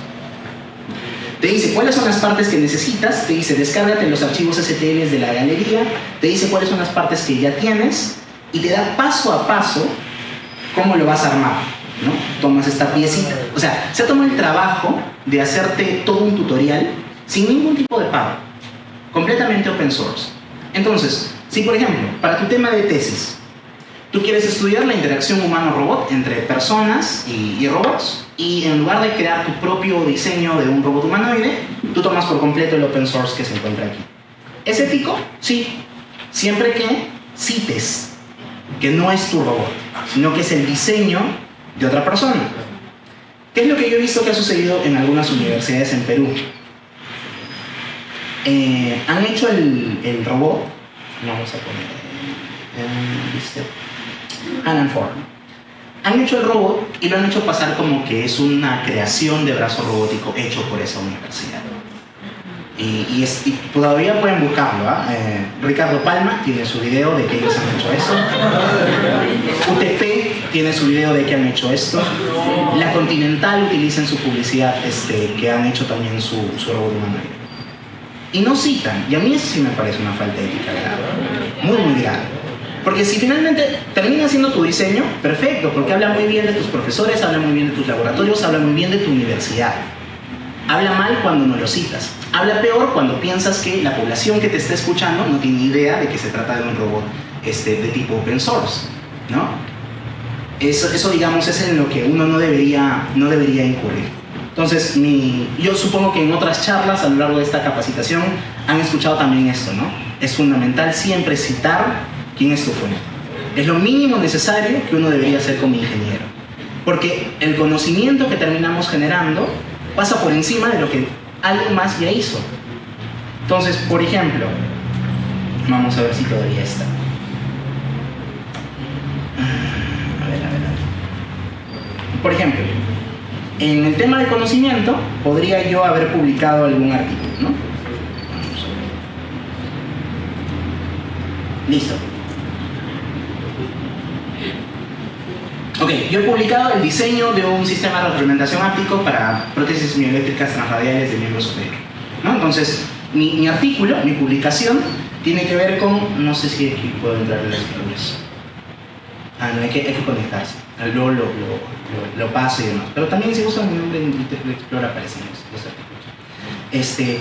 Puede ser que mi artículo únicamente llegó hasta la etapa de diseño. O sea, todo lo que les he explicado en esta charla termina utilizando ese conocimiento para generar un diseño de un sistema de retroalimentación áptico. ¿Qué es un sistema de retroalimentación áptico? Yo tengo la prótesis tal cual y yo quiero que cuando la prótesis agarre, digamos, la mesa, esa sensación de fuerza que le estoy pasando a la mesa la pueda yo sentir en mi sección amputada, ¿no? Entonces, tanta fuerza como la prótesis está aplicando sobre el objeto, yo lo pueda sentir sobre mi sección amputada. Entonces, yo puedo regular la cantidad de fuerza que hago sobre los objetos. Mi artículo quedó aquí, en el diseño del sistema de retroalimentación áptico.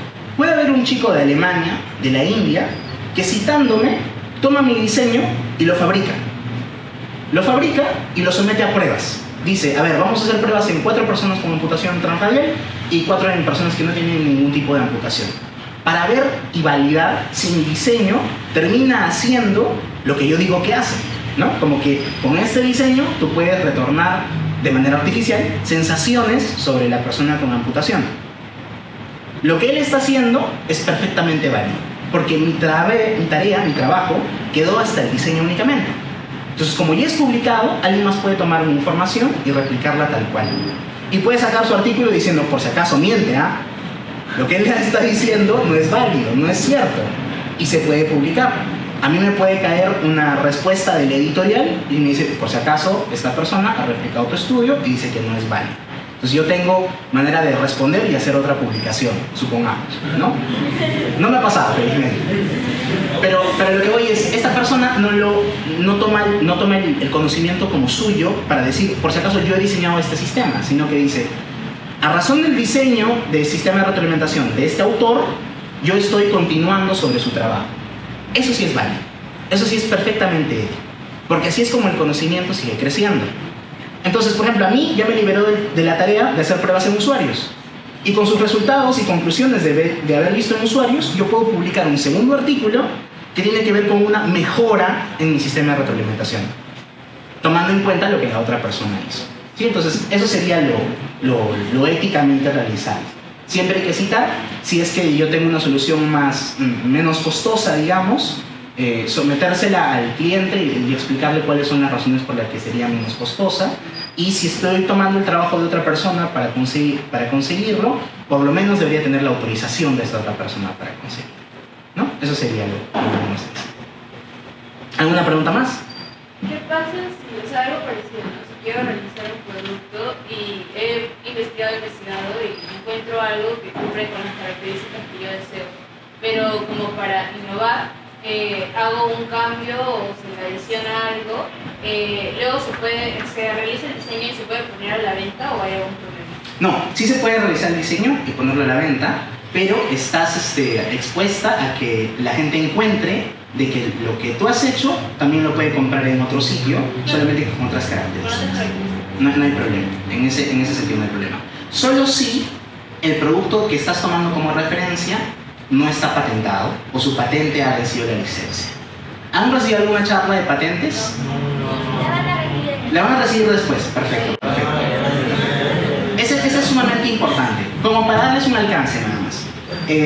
Esta idea, la del sistema de retroalimentación áptico, yo lo tengo patentado.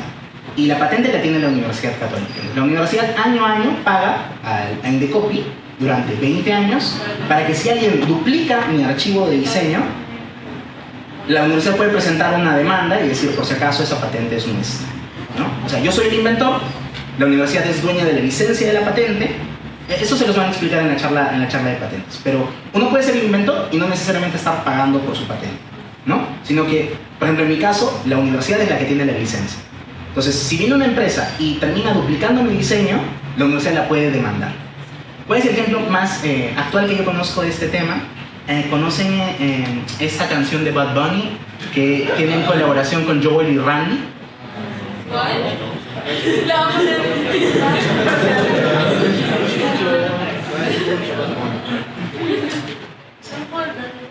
Yo. Zafaira.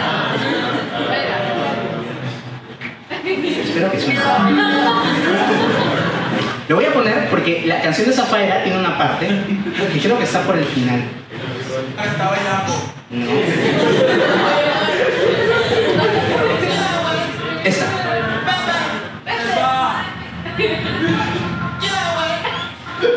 No se concentren en la letra, sino concéntrense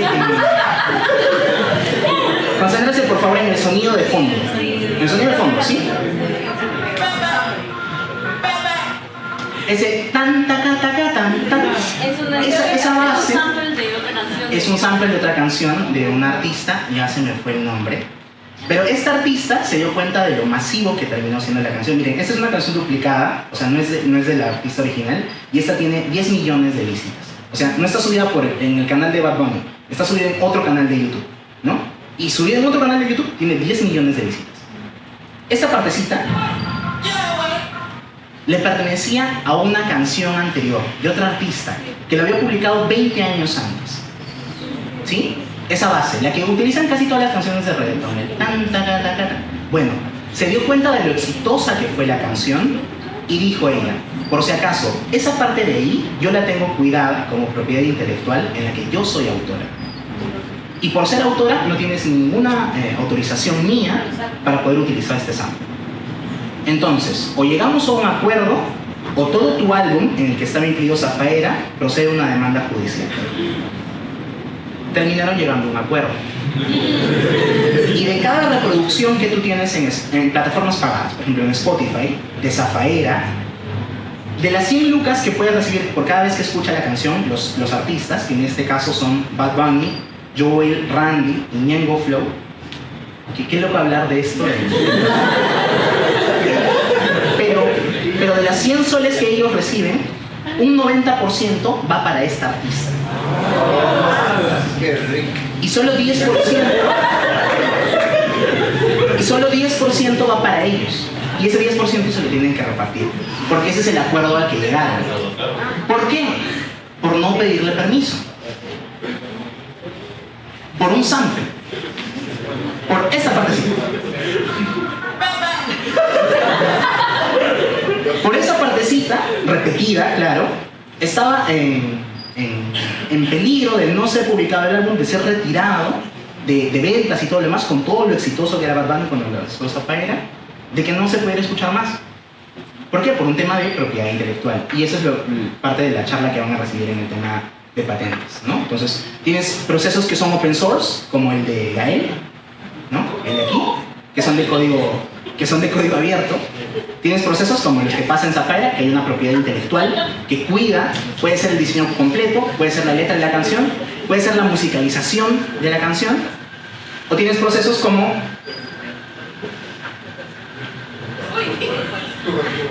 Coca-Cola y su receta no está patentada.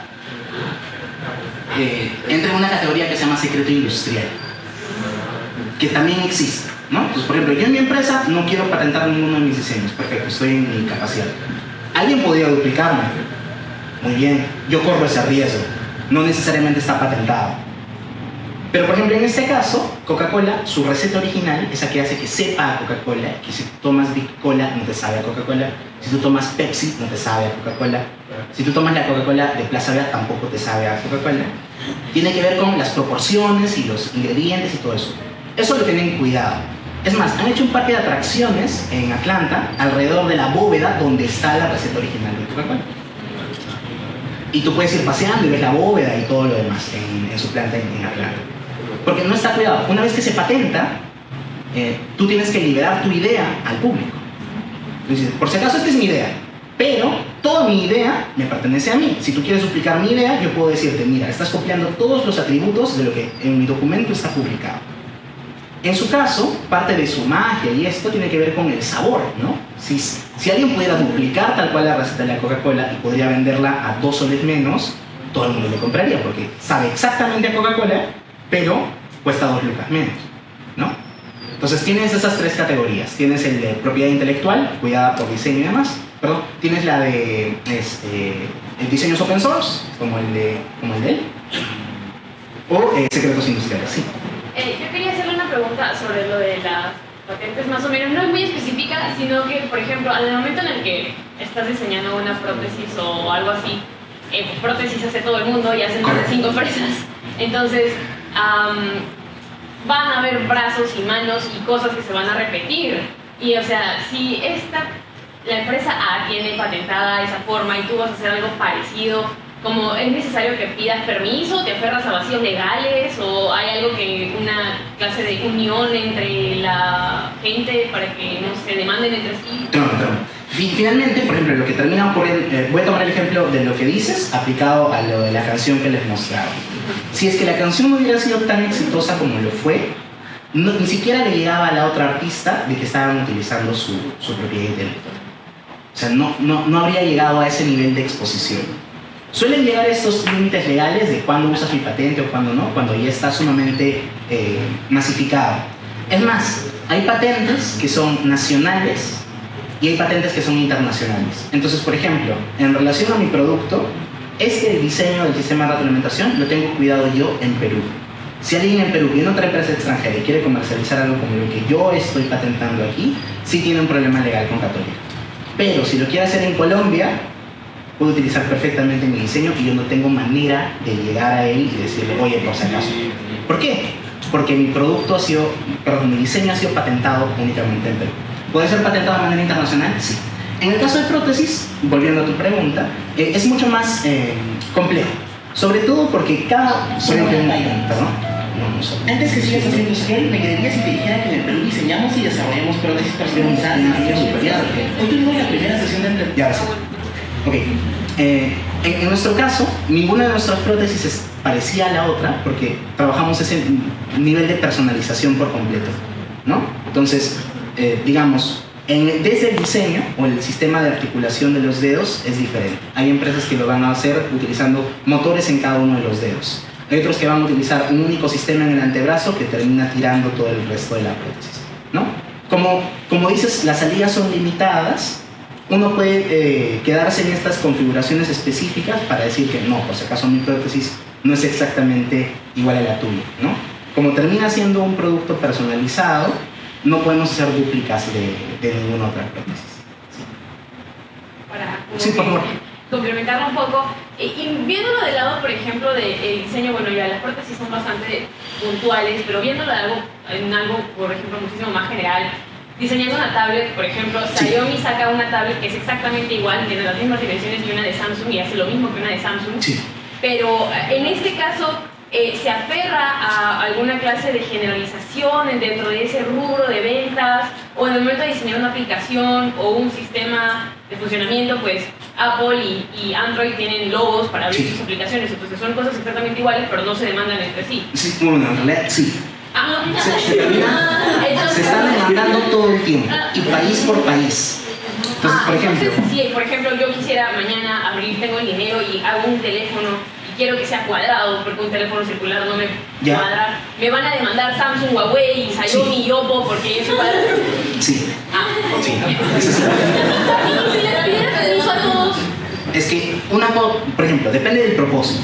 Si el propósito es académico, tú lo que quieres es hacer un proyecto en la universidad y no lo quieres vender, no estás chocando contra ellos como empresa. Porque lo que quieres es hacer una innovación. Ahora te respondo. Lo que quieres hacer es una innovación y demás.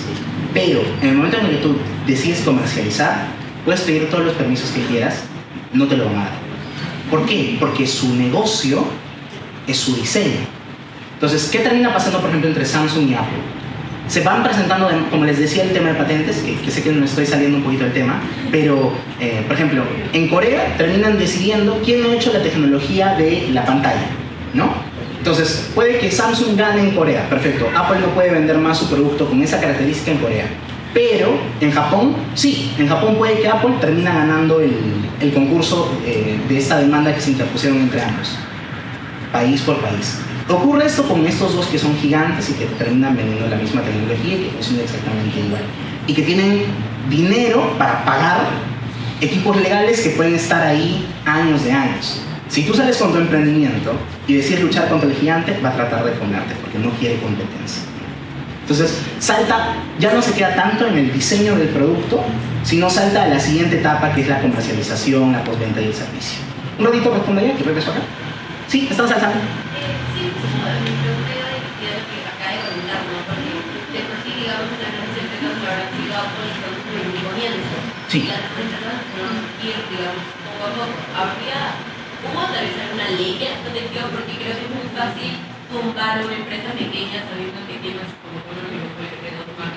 Trome, sí, y existen leyes antimonopolio, no sé si en Perú tenemos, pero por ejemplo, Estados Unidos tiene una comisión en su Congreso, en la Cámara de Diputados, que lo que hace es establecerle parámetros a gigantes como Google, Facebook, Apple, Samsung, para que no se coman todo el mercado, sino que si llegan, por ejemplo, a un punto en el que tienen tanta participación dentro de otra empresa, la limitan. Ya no te dejan comprarte más a la otra empresa. Está establecido por ley cuánto puedes, siendo, digamos, tu empresa teniendo tal cantidad de millones o trillones de dólares como valor de capital, ya no puedes comprarte empresas más chiquitas por establecer una ley antimonopolio. Entonces sí, eso existe. En nuestro país no, porque no tenemos ese nivel de industria. Pero por ejemplo en otros medios sí. Yo sé que hay una demanda presentada ubican a Rosa María Palacios.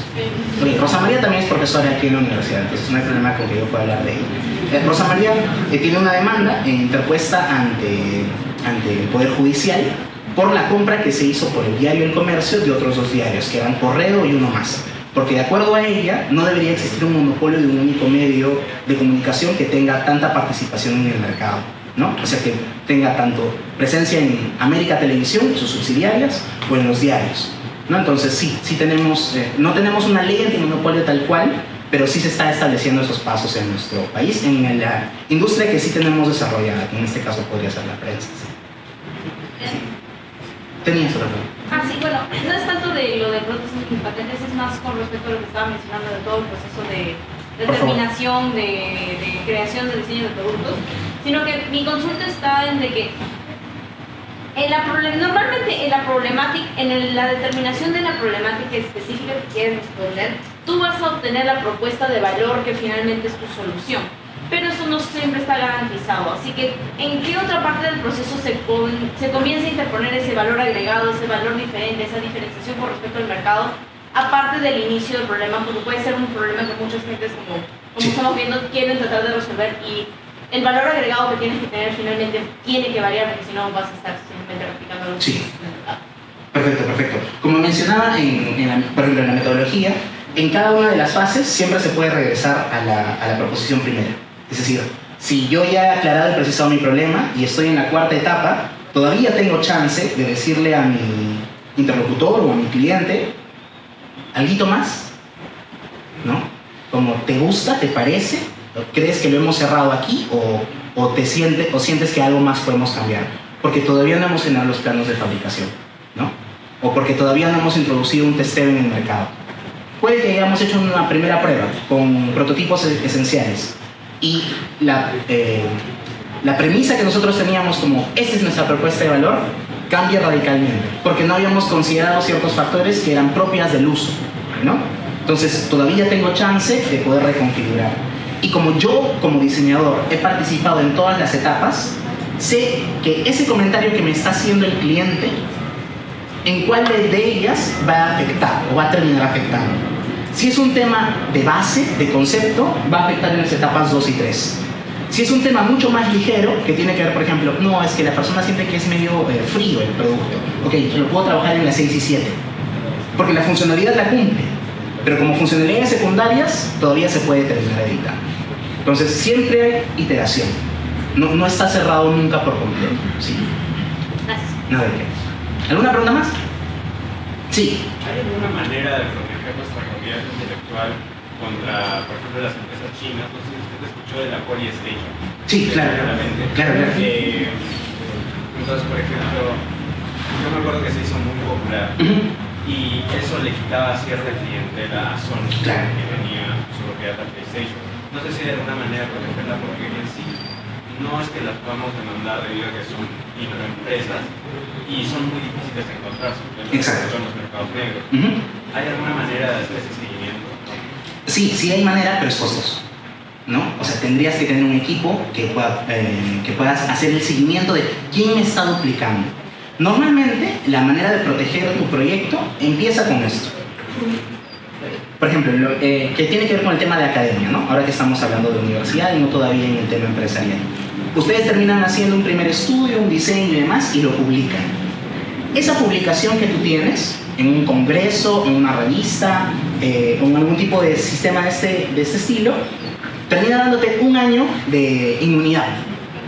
Durante ese año, si alguien duplica, tú puedes decir, por si acaso, yo hice mi presentación en este año. Digamos, esta es del 19, fue una conferencia del 19 al 21 de octubre del 2016. Entonces, desde el 2016 al 2017, si yo no hice ningún otro sistema de cuidado, ese año me lo cuida mi publicación, ¿no? A partir de ese año, yo ya tengo que tomar una decisión si es que lo quiero proteger de manera local, con Indecopy, que es nuestro ente regulador de propiedad intelectual en Perú, o si quiero hacerlo de manera internacional, con una patente internacional. Es decir, que en cualquier territorio del mundo, si alguien duplica mi diseño, debería poder pagarme, o por lo menos tiene que tratar de llegar a un acuerdo conmigo. No es que lo castigo de frente, sino que le digo, aguanta, por si acaso, lo que estás haciendo está mal. Entonces tenemos que llegar a un acuerdo. ¿Tú quieres vender mis productos? Listo, pero un porcentaje tiene que venir para mí, ¿no? Esa es, digamos, la manera en la que uno puede hacer el juego. ¿No? Listo. Bueno, muchas gracias por haber escuchado la presentación.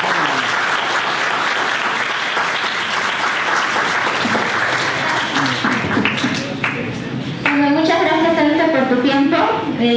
Creo que les ha gustado la charla a los chicos bastante, les he visto bastante animados y preguntando. Bueno, ojalá sí estén todo el día. Bueno, o sea, pero solo para complementar, no sé si alguno se acuerda de algo que pasó durante la pandemia, que salió la canción del Bebito Fifiu. Claro, o sea, eso de ahí, por ejemplo, no pudieron monetizarlo, porque era una parodia. Sí. El fondo musical le pertenecía a otra persona. Claro. Una consulta recién ahorita, perdón, ¿se puede? Sí. ¿Es posible de que ya hayas puesto en Indecopy tu patente? ¿Hay alguna conducta a tener en cuenta porque te la pueden quitar o ya queda 100% patentada para siempre? Muy bien, qué lindas preguntas. Sé que son de parte de la charla que sí van a tener, pero para responderte y no dejarte en la duda, hay tiempos en los que uno puede cuidar su producto. Entonces, dependiendo de cuál es el tipo de invento que tú estás haciendo, se puede cuidar por 10 o por 20 años. Más no. Pero Más no. ¿Puede que algo pase que haga que reduzcan ese tiempo o ya queda ahí? No, queda establecido una vez cómo lo has medido. Si se trata de un nuevo invento revolucionario, algo que, por ejemplo, en lugar de necesitar 5 personas cargando un objeto, una sola persona lo puede cargar y toda la parte tecnológica lo hace lo que tú has inventado, es tan revolucionario que ese se puede cuidar por 20 años. Si durante esos 20 años alguien trata de duplicar tal cual, término a término, tu invento, tiene que pagarte. O puedes demandarlo para que cese de dejar de producirlo porque no te ha pedido permiso. Pero pasados los 20 años, ya le pertenece al dominio. Entonces, por ejemplo, cuando ustedes buscan patentes en Google y demás, si han pasado 20 años, ustedes la pueden utilizar para sus diseños, la pueden utilizar para sus procesos y no tienen que pagarle al de la patente. Pero si la Sí, no, es que no se puede renovar porque lo que patentaste fue la idea. Lo que puedes hacer es presentar una segunda patente en el que dices, por si acaso, a esta idea que yo tenía le he añadido esto. Y ahora es una nueva idea que he patentado. Pero la original, no. Si una vez que han pasado los 20 años, se puede utilizar. Ocurre lo mismo con la música clásica, por ejemplo. La música clásica ha ocurrido hace tanto tiempo que ahora uno puede utilizar, por ejemplo, en parte de sus videos y demás, canciones de Mozart, de Bach, de Beethoven, porque el periodo que tenía de cuidado ya venció, ¿no? Que es diferente a utilizar en YouTube una canción trendy, actual, y que automáticamente te rebote el copyright, ¿no? Que es el derecho de uso de autor, sí. ¿Alguna más? ¿No? Por ejemplo, la patente de Winnie Pooh Claro, finalizó. la patente de Winnie Pooh también finalizó. Y la de Mickey Mouse. Va a terminar. Así es. Así es. Bueno, muchas gracias. Listo, chicos, muchas gracias. Muchas gracias.